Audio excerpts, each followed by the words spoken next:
가지고 이야기하라 그러면 1시간도 더 얘기할 수 있는데요. 다 말씀드릴 수는 없고, 당연히 처음에는 아무도 SIB에 대해서 모르기 때문에 정말 힘들었습니다. 그래서 일단 SIB라고 하는 거를 누군가를 만나서 이런 게 있다는 걸 이해시켜야 되고요. 또 여기 공감대를 얻어내야 되잖아요.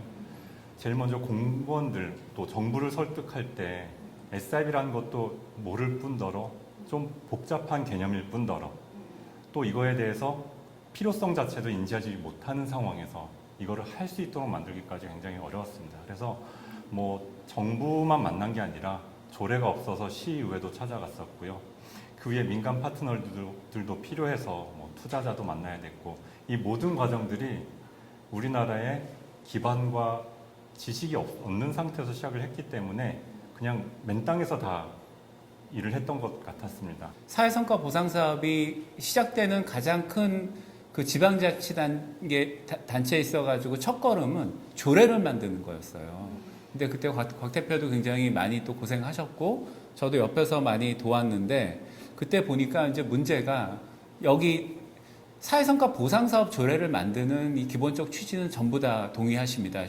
서울시 의원이면요. 근데 문제는 뭐냐면 정치적인 어떤 이해관계 또 정치적인 또 대립이 있는 시기적 측면에 있어가지고 참 조례가 통과가 굉장히 어려웠고요. 이러한 어려움은 결국에는 이 사회성과 보상 사업이 또 의회 승인을 요하다 보니까 계속 그 여러 가지 사업의 진행에 있어가지고 그 시의 어떤 승인을 요하거나 의원의 어떤 그 동의를 구할 때 있어가지고 발목이 잡히는 그런 측면이었고요. 그다음 또 하나가 이제 자치단체장이 이제 교체되는 경우에 있어가지고 그 전직 그 단체장의 어떤 이러한 그 사회성과 보상 사업을 똑같은 관심을 가지고 하지 않으면 무관심 속에서 또 이 계획이 딜레이 되거나 아니면 또 여러 가지 또 차질이 발생하는 경우가 굉장히 많다. 처음에 그 뭐 종이 막 몇 장 만들어서 이렇게 딸랑딸랑 들고서 부서들을 찾아다녔는데요. 다 이렇게 얘기했어요. 이거 우리 부서 일 아니니까 다른 부서 가봐라. 그래서 그렇게 이 부서 저 부서 돌아다닌 일만 반년을 했었어요. 반년 동안 여기저기 돌아만 다니다가 나중에 어떤 부서에서 이게 근거가 없어서 못하겠다 이 얘기를 하더라고요. 근데 그 근거라고 하면 정부가 예산을 쓰는 방식이 기존의 방식과 SIB가 전혀 다르기 때문에 이게 그런 제도적 근거가 없었던 거거든요. 근데 그게 틀린 말은 아니었어요. 그래가지고 저는 진작에 이거 먼저 얘기해줬으면 이렇게 반년 동안 헛수고 안 했을 텐데. 근데 거기서 포기는 못했죠. 좀 아깝기도 하니까. 그래서 시의회를 그때 찾아갔던 거고요. 다행히도 처음 만났던 그 시의원분께서 SIB 취지에 적극 공감을 해주셔서 조례제정 TF를 구성해달라고 했었고 그 조례제정 TF에 여기 김감래 박사님께서 함께 해주셨었습니다. 지금은 소셜 임팩트 단어가 굉장히 핫하잖아요. 그런데 그 당시는 소셜 임팩트 하면 자본시장에서는 돈이 안 되는 얘기라고 딱 이해를 하는 거죠. 아니 파이낸셜 뭐 리턴을 얘기해야 되는데 갑자기 소셜 임팩트인데 본드인가 채권인가 투자인가 이것도 헷갈리는데 돈을 투자하는 사람들에게 소셜과 인바이러먼트 그 당시 얘기하면요 이건 진짜 비영리 쪽 얘기였던 것 같아요. 그래서 지금은 소셜 임팩트 하면 다 반응하고 ESG 반응하는 것처럼 하지만 어떻게 보면 그 이름 자체가 너무 낯설었다 이런 것도 참 아쉬웠던 대목 같습니다.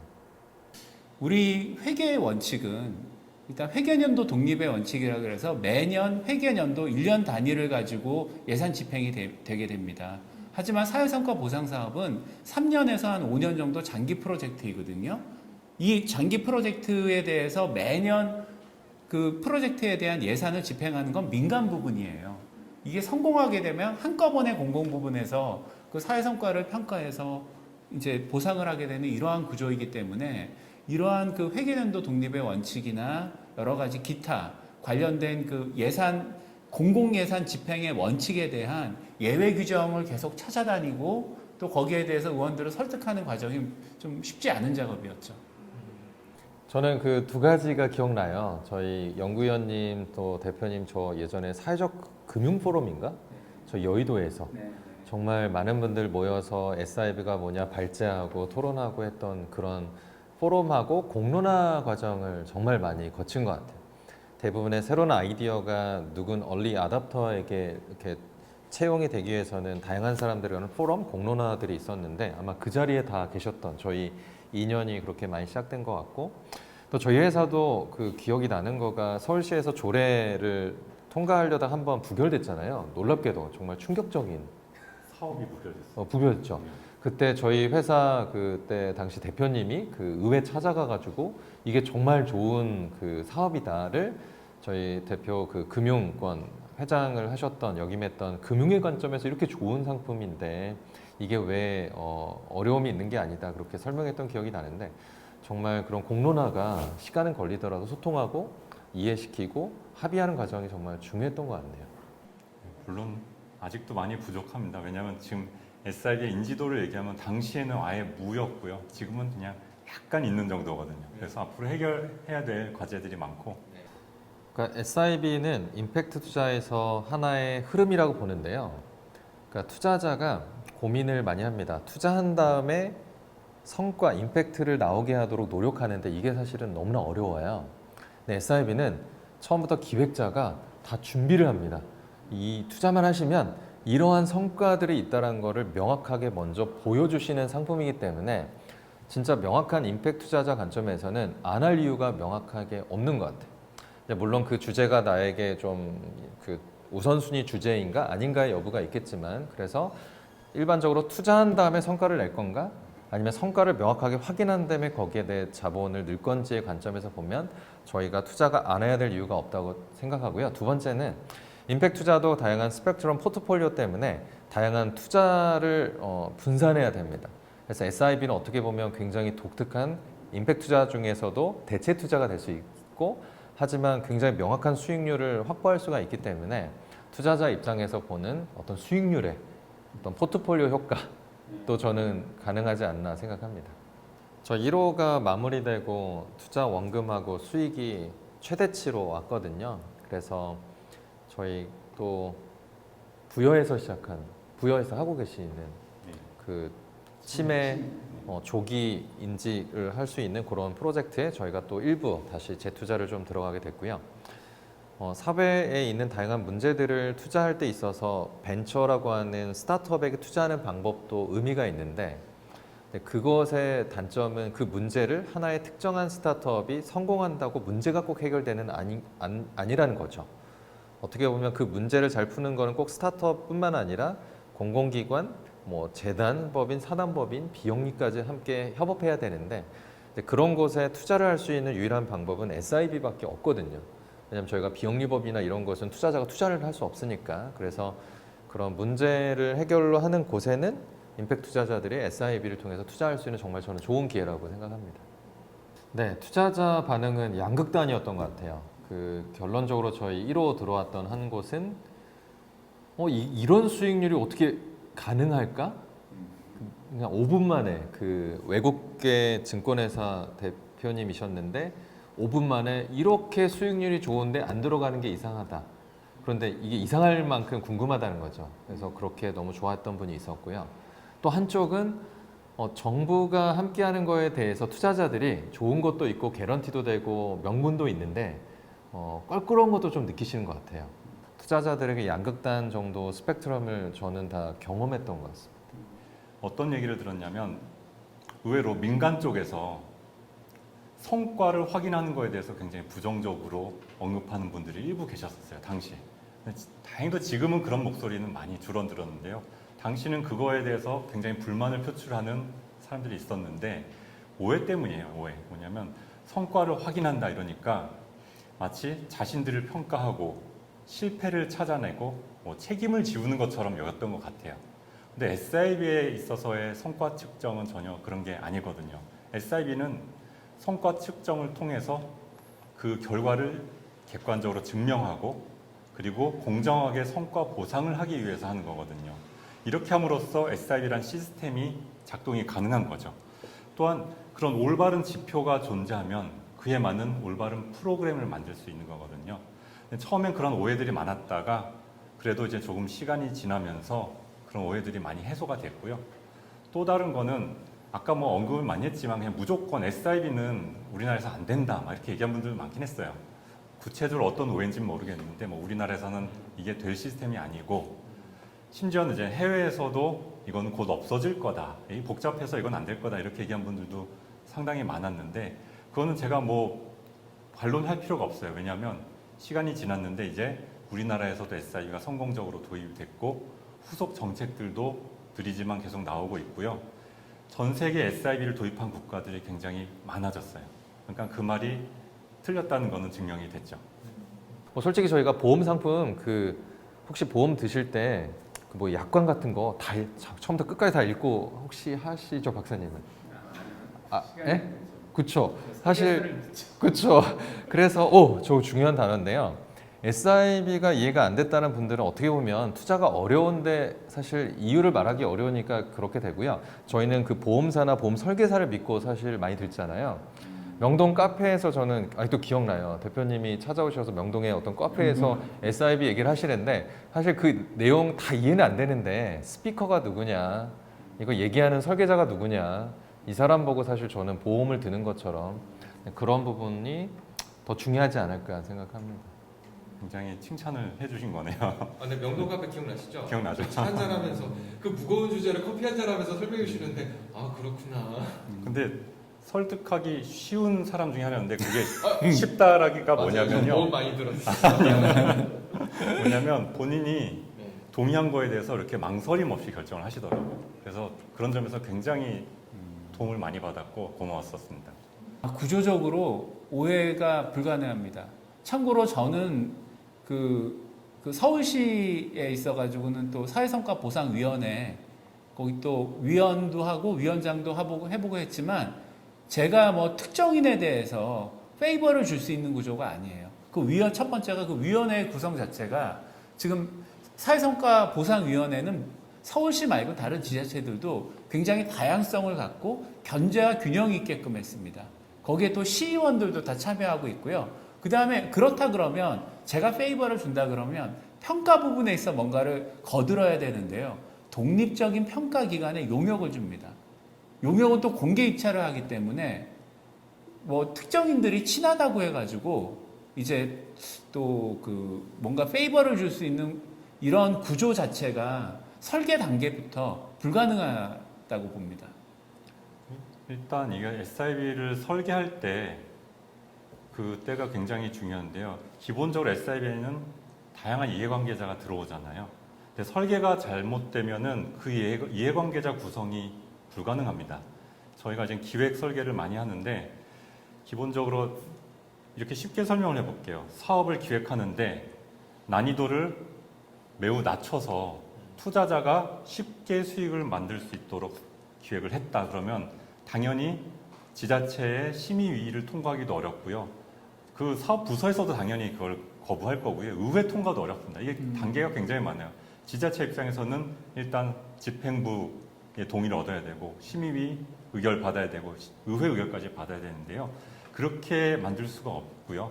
그럼 반대로 지자체 입장에 따라서 난이도를 정말 높여가지고 설계한다. 그러면 투자자가 안 들어옵니다. 당연히. 그러니까 이게 굉장히 균형이 잘 맞게 되어 있고요. 그러면 뭐 지자체랑 투자자의 의견만 따라가지고 설계하느냐? 절대 그렇게 안 하고요. 굉장히 독립적으로 기획을 하는데 그냥 기본적인 전제가 있습니다. SIB 설계에서는. 뭐냐면 사회 문제를 개선했을 때 얼만큼의 사회적 비용이 절감된다라는 거를 계산을 하는데 그 사회비용 절감액이 전체 투입 비용보다 더 크도록 설계를 해요. 그 얘기는 뭐냐면 사업이 성공하더라도 지자체, 정부 또는 이 사회는 항상 이익을 얻도록 만드는 거거든요. 그렇기 때문에 사실 사업의 난이도와 무관하게 올바로 설계된 SIB 사업이면은 사업이 잘 되면은 공공이 이익을 얻는 거고요. 잘 못 되면 투자자가 그 손실을, 민간 내 자발적인 투자자들이 그 손실을 그런 떠안는 방향으로 가게 됩니다. 물론 이렇게 얘기하면 이제 투자자들이 손실 떠안는 건 너무한 거 아니야? 이렇게 얘기할 수 있는데 그럼에도 불구하고 들어오는 게 임팩트 투자자들입니다. 제가 덧붙여 하나 좀 말씀드리고 싶은 건 이제 곽 대표가 서울시 2호 사업도 지금 하고 있는데요. 2호 사업 할 때 보면 굉장히 강력한 경쟁 업체가 있었어요. 그래서 두 업체들이 프레젠테이션도 굉장히 치열하게 했고 또 이제 그런 와중에 있어가지고 뭐 특정인이 여기에 대해서 뭐 페이버를 갖는다 그래서 그 사람의 목소리가 전체적인 결정에 영향을 줄 수 있는 구조가 안 됐거든요. 그리고 보는 것은 그 운영기관만 보는 게 아닙니다. 이 운영기관이 소셜 벤처로서 가지고 있는 사회적 서비스를 제공하는 수행기관을 보게 되고요. 또 중요한 거는 선정 단계에서 투자자에 대한 그 자금 모집 가능성이 있는지를 보거든요. 그러면 그 투자자들하고 MOU나 이런 것들을 다 보게 돼요. 그럼 예를 들어서 내가 A라는 사람을 페이버를 주겠다라고 이제 사전에 그 위원들끼리 전체 다 담합을 한다 그래도 A라는 회사가 MOU에서 일단 자금 조달한 것보다 B라는 전혀 나와가는 무관한 그 경쟁업체에서 투자자도 있고 누가 봐도 트랙 레코드가 좋은 수행기관을 줬다 그러면 결국은 B가 그 객관적인 어떤 트랙 레코드를 가지고 있는 B가 될 수밖에 없는 구조이기 때문에 구조적인 측면에 있어서의 여러 가지 뭐 비리라든지 아니면 문제점이라든지 이런 것은 크게 문제는 없는 것 같아요. 네. 만약에 그냥 가정을 해서 설계하는 운영기관이랑 투자자 그리고 그 정부의 사업부서, 심의위원회, 의회까지 다 담합을 한다면 가능할 수는 있지만 그건 거의 불가능한 일이죠. 네. 아름다운 담합인가요? 그 어려움은 여러 가지가 있죠. 근데 뭐 기본적으로 복잡한 개념이기 때문에 사람들이 좀 이해하기 어렵다 이런 것도 있지만 좀 구체적으로 한 가지만 말씀드리면 상위법이 있었으면 좋겠다는 생각은 하고 있습니다. 지금 지자체들 중심으로 SIB를 추진하고는 있는데요. 상위의 근거법이 없으니까 지자체 공무원들도 많은 부담을 가지고 있거든요. 그런데 이게 좋은 해외 사례가 하나가 있어요. 미국 같은 경우가 여야가 공동으로 SIB 활성화를 위한 법안을 발의해서 2018년도에 통과가 됐거든요. 이게 진보당, 보수당 의원들이 협력해서 만든 법이에요. 근데 여기서 주는 시사점이 저는 굉장히 크다고 생각하는 게 이 사례를 통해서 SIB는 정치적인 입장과 무관하게 범사회적으로 받아들여지는 수단이라는 걸 보여줬거든요. 그래서 저는 이런 걸 보면서 기대를 하는 게 우리나라도 이제 여야가 진보 보수가 협력해서 만들 수 있는 정책으로서 또는 좀 더 성숙한 정치의 모습을 보일 수 있는 그런 수단이 되지 않을까 이런 생각을 했었습니다. 저는 사일로라고 여겨지는 부분들을 어떻게 구조적으로 해결할지가 중요할 것 같은데요. 예를 들어서 청소년의 비만 문제를 해결하는 SIB를 출범한다고 했을 때 예상되는 거가 이게 청소년과에서 해야 되는 건가? 아니면 보건과에서 해야 되나? 이런 부분들이 공공 영역의 구조에서는 사실 명확한데 해결하려고 하는 문제는 다 걸쳐 있잖아요. 이랬을 때 나오게 되는 그런 어려움들을 뭐 사일로 중에 저는 하나라고 보고 또 정부와 투자자가 그렇게 사실은 뭐 접점이 많이 없거든요. 그런 투자자는 이제 민간 영역에서 활발하게 하는데 이거를 정부에 있는 분들과의 언어 차이, 기대하는 것 차이, 회계 연도의 차이 뭐 이런 것들이 좀 많아서 어떻게 하면 그러한 사일로 혹은 다른 언어들을 서로가 공통적으로 이해할까? 저는 이런 부분들이 앞으로 개선이 된다면 대중화가 또 빨리 되지 않을까 생각합니다. 저는 그 사회성과 보상 사업을 집행하는 그 담당 공무원들이 보다 좀 전문성을 가질 것을 좀 전문성을 갖는 것이 중요하다고 생각을 하고 있고요. 이러한 점에 있어 가지고는 행안부에서 몇 년 전부터 그 사회성과 보상 사업 그 운영에 관한 가이드라인을 줬습니다. 그 점은 굉장히 잘한 것으로 보는데 또 관련해 가지고 아이디어 경진대회도 시작했는데 지금은 약간 좀 시들해진 느낌이 아닌가 싶고요. 그래서 앞으로 아이디어 경진대회 같이 이제 공무원들의 좀 참여 인센티브를 높일 수 있는 제도를 계속 발전시키고 또 이 아이디어 경진대회가 좋은 게 뭐냐면 그 상금을 가지고 새로운 사회성과 보상 사업에 관련된 그 타당성 검토나 이런 용역을 또 할 수 있거든요. 거기에 대해서는 또 이제 그 상금을 준 행안부에서 계속 팔로우업도 하고 지원도 하고 이렇게 되면 전체적으로 그 지자체 어떤 그 풀뿌리 사회성과 보상사업 프로젝트가 좀 그 레이스 투 탑으로 이제 점점 상향 평준화 될 수 있지 않나 생각을 합니다. SIB는 10점 만점에 10점이다. SIB를 미국에서 CB라고 부르거든요. 그래서 다른 복지 확대 수단과 비교해서 10점 만점에 10점이다. 네, 저는 SIB는 해결책이다라고 생각을 하는데요. 정부가 예산을 잘 사용하도록 하는 해결책, 사회 문제를 개선하는 해결책, 지속 가능한 세상을 만드는 해결책이라고 생각을 합니다. 저는 SIB를 집합적 임팩트라고 생각합니다. 공공영역, 투자자, 수행기관, 평가기관, 함께하는 분들, 수혜자분들, 함께하는 분들이 서로의 소속도 다르고 다 다를 수 있지만 함께 뭔가를 이루어내는 집합적 임팩트라고 생각합니다.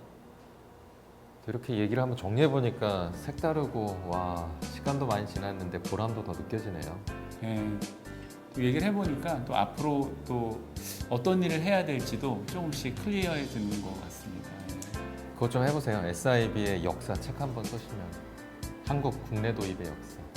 뭐 결말이 좋아야 그런 책을 쓰는데 아직 진행 중이라 아직도 어려운 게 많고요. 그래서 나중에 언젠가 쓸 날이 오면 좋겠어요. 기대가 됩니다. 네. 그래도 SIB 지금 이렇게 두 분 참석해 주셨고 또 지금까지 해온 거 보면은 진짜 다른 사람들 도움 없이는 할 수가 없었거든요. 저희 법인 혼자만으로는 절대로 불가능했던 거고요. 지금 여기 계신 분들도 마찬가지로 이런 도움 때문에 할 수 있었던 거예요.